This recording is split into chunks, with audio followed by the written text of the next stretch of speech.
క్రీస్తు అనేటువంటి ఆయన యొక్క బలి ద్వారాగా ఇవన్నీ కూడా ఏమైపోయినవి స్టాప్ చేయబడి. ఎందుకంటే శ్రేష్టమైన బలి అదే. దేవునికి స్తోత్రం కలుగును గాక. ఏ బలి అండి? ప్రాణ త్యాగానికి మించినటువంటి అర్పణ ఏది లేదు. కాబట్టి యేసు ప్రభువు వారు మనందరి కోసము తన యొక్క యవ్వన జీవితాన్ని దేవునికి బలిగాను మనందరికి దానముగాను ఇచ్చారు. దేవునికి స్తోత్రం కలుగును గాక. అయితే ఇప్పుడు మనం ఇవ్వాల్సినటువంటి అర్పణ ఏంటంట? కృతజ్ఞత అనేటువంటి అర్పణ. ఈ కృతజ్ఞత అనేటువంటి అర్పణ కంటే మిగతా ఏదైనా తక్కువే.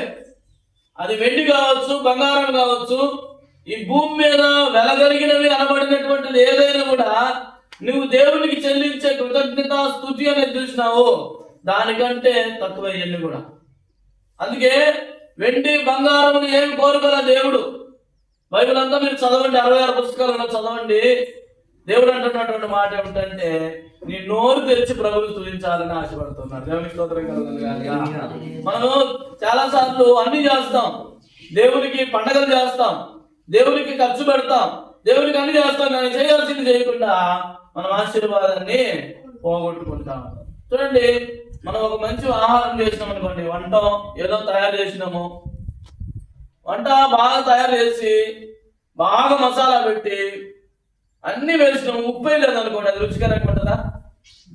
చెప్పండి. ఉప్పు ఉండాలా ముఖ్యంగా. అంటే చేయాల్సింది పోగొట్టి నేను ఇంత నూనె వేసినానండి, ఇంత మసాలా వేసినానండి, ఏం ప్రయోజనము లేదు. కాబట్టి నువ్వు ఏది చేసినా, దేవుడు నీకు ఏది చేసినా కృతజ్ఞత భావం అనేది నీలో ఉండాలి. కృతజ్ఞత అనే మనసు నీలో ఉన్నప్పుడు దానికంటే ఎక్కువ మేలు చేస్తారు. ఒక మాట చెప్పి మనం వాక్యపరచలే కదా. చూడండి, మరి మనకు ఎవరైనా కూడా ఏదైనా ఇచ్చినారనుకోండి, ఏం చేద్దాం? ఈరోజు పుట్టినరోజు ఉంది, మన పాపది పుట్టినరోజు ఉంది, ఆమె మనల్ని పిలిచి ఒకవేళ సాయంత్రము కేక్ కట్ చేసి కేక్ ఇచ్చింది అనుకోండి, ఆమెకు శుభాకాంక్షలు చెప్తాము. తర్వాత మనకి వినిపించింది అనుకోండి, ఏం చెప్తాం? థ్యాంక్స్ అండి. సరే, కేక్ తేలా ఏం తేలా, చాక్లెట్లు తెచ్చింది, చాక్లెట్ ఇచ్చినందుకు ఫస్ట్ ఏం చెప్తాము?